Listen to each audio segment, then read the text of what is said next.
আসসালামু আলাইকুম। আজকে চলে এসেছি আবারও একটা রেসিপি নিয়ে আপনাদের সামনে। আজকে বানাবো আমি বাঁধাকপির মুচমুচে পকোড়া। প্রথমে বাঁধাকপিটাকে ভালো করে পরিষ্কার করে ধুয়ে নিয়েছিলাম। এরপর এখানে কেটে নিয়েছি। যতটা পারবেন ততটা মিহি করে কাটার চেষ্টা করবেন, তাহলে পকোড়াগুলো ভালো মুচমুচে হবে। এখানে একটা বাটিতে নিয়ে নিয়েছি, আর এখানে 1 চামচ মতো লবণ দিয়ে দিয়েছি। লবণটা দিয়ে বাঁধাকপিটাকে ভালো করে হাত দিয়ে মাখিয়ে নিতে হবে। তারপর পানি ঝরিয়ে একটা বাটিতে তুলে নিয়েছি। দেখুন কতটা পানি হয়েছে। এরপর একটা বাটিতে এখানে নিয়ে নিয়েছি। এরপর এখানে দিয়ে দেবো 2টো বড় সাইজের পেঁয়াজ কুচিয়ে রেখেছিলাম, সেই 2টো দিয়ে দিয়েছি। আর 1 কাপ বেসন দিয়েছি, আর 1 কাপ চালের ময়দা দিয়েছি। এখানে যদি বেসনটা না দেন, চালের ময়দা দিলেও হবে।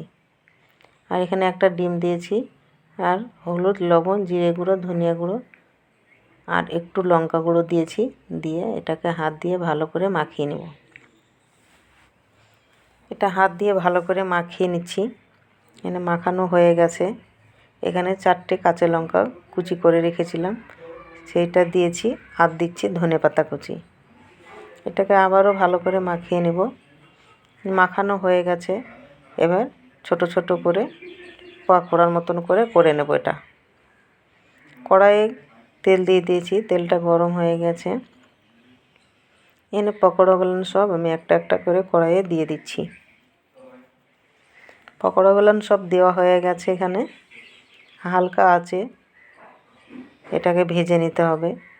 বেশি আঁচ দিয়ে এটা ভাজা যাবে না, নইলে এটা বেশি লাল হয়ে গেলে খেতে ভালো লাগবে না। এরপর এটা দেখুন বাদামি কালার চলে এসেছে। হ্যাঁ, বাঁধাকপির পকোড়াগুলো হয়ে গেছে। এখানে আমি একটা প্লেটে তেল ঝরিয়ে তুলে নিলাম।